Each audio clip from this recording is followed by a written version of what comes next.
안녕하세요. 안나의 힐링 독서 세 번째 시리즈로 류지연 아나운서와 함께하는 힐링 여행 떠나고 계신데요.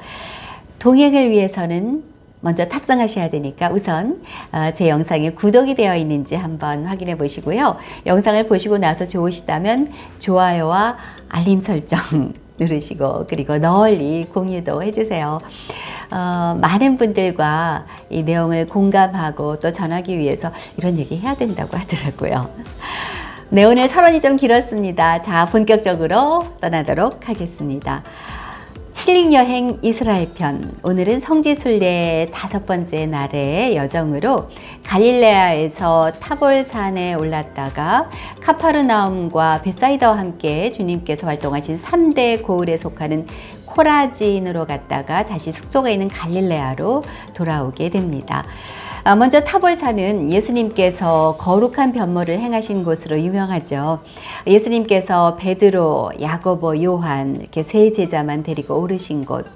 이곳에서 이미 순환을 예고하시죠. 예수님의 영광스러운 변모로 제자들의 믿음을 굳게 해주시고 또 하느님의 아들이자 인간의 모습을 보여주신 곳이기도 합니다. 성당 정면에는 라틴어로 이는 내 사랑하는 아들, 내 마음에 드는 아들이니 너희는 그의 말을 들어라고 기록되어 있습니다. 유대어로 나의 기쁨이 내 안에 있다, 이 원어를 번역한 것입니다. 산기슭이 없이 뾰족한 타볼산은 지면에서 490m나 되고 해발 588m라서 산 위에 있는 예수님의 영광스러운 변모 기념성당까지는 작은 차를 타고 갈아타고서 이동을 해야 됐습니다. 성당은 1917년 프란체스코 회가 성지온 기념 프로젝트로 시작해서 진복 8단 성당과 겟세마니 눈물 성당 등 프란체스코 수도회 성당들을 지은 건축가 안토니오 발루치에 의해서 1924년에 재건됐는데 바오로 6세 교황께서 첫 방문을 하셔서 기념으로 성당 정원에 동상이 세워져 있고요. 성지를 관리하는 프란체스칸 작은 형제회 타볼산 수도원 수도자들의 모습이 반갑게 또 보였습니다. 성당 기초 부분은 비잔틴 시대 유적이 남아 있었고요. 수도원 마당을 지나서 작은 철문에 들어서면 양쪽으로 십자군 시대에 지어졌다 파괴된 베네딕토 수도원, 또 성당과 순례자 숙소 등의 잔해를 볼 수 있었습니다.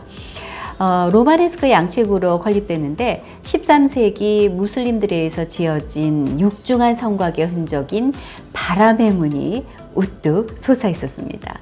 2개의 종탑은 모세와 엘리야에게 봉헌된 것이라고 하는데요. 베드로도 원하시면 초막 셋을 지어서 하나는 주님께, 하나는 모세께, 하나는 엘리야께 드리겠다고 했던 곳이어서 중앙 제대는 예수님께 드린 초막을 상징하고 성당 안의 우측엔 모세 경당이, 좌측엔 엘리야의 경당이 기념으로 있습니다.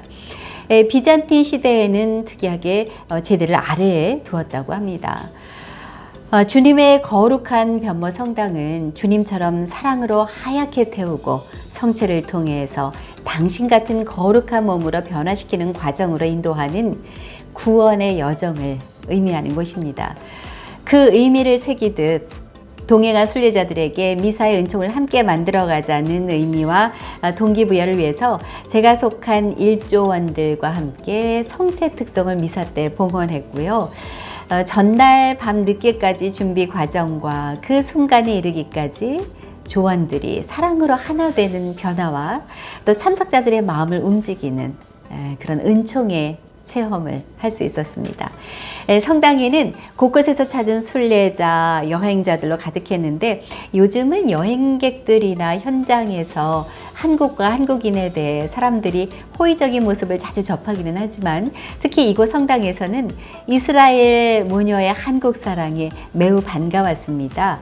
따님은 그래서 한국을 방문하기도 했고 한국 노래와 문화에 대한 애정 표현과 함께 한국어로 제게 인사를 건네와서 반가운 마음에 다정한 기념 사진을 남겼습니다. 이어진 여정의 코라진은 검은 현무암으로 덮인 옛 유적의 흔적이 잠시 시대를 멈춘 듯 남아 있었습니다.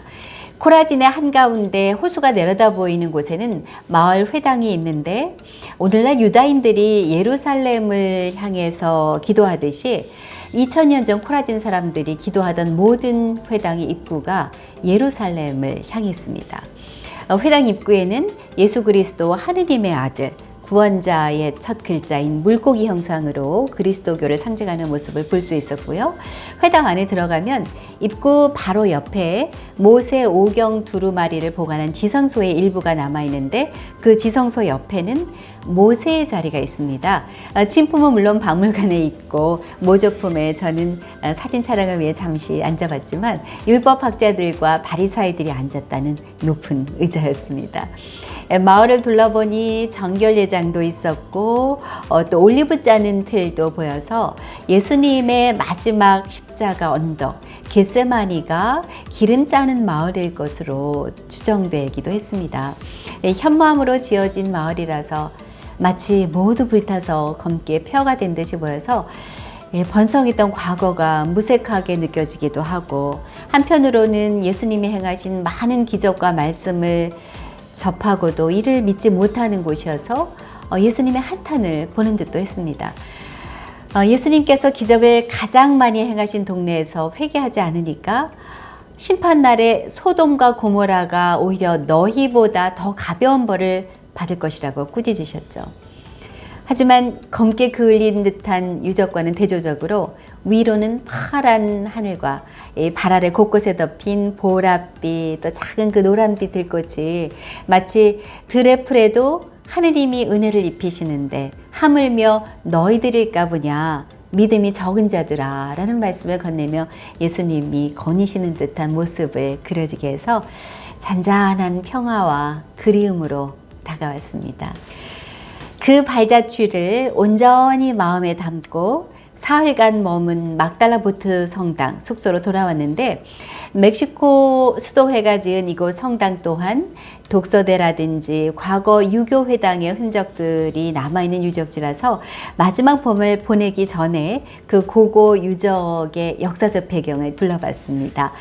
특히 이 막달라 지역은 서기 19년에 티베리아가 건립될 때까지 갈릴리 호수에서 가장 큰 주거 지역으로, 특히 갈릴레아에서 그 호수에서 잡힌 생선을 염장해서 양지를 로마 또 주변 다른 지역으로 판매했던 것으로 보여서 이 지역이 당시 예수님이 활발히 복음을 전하며 어부였던 여러 제자들을 선택하시는 곳으로 점 찍으실 만하다라는 생각을 할 수 있었습니다. 갈릴레아 막달라 보트 성당에서의 밤은 마지막이지만 갈릴레아 호수의 하이라이트는 아직 한 가지를 더 남겨두고 있습니다. 내일 아침 공개될 그 여정을 기다리며 오늘은 여기서 인사드리겠습니다. 샬롬.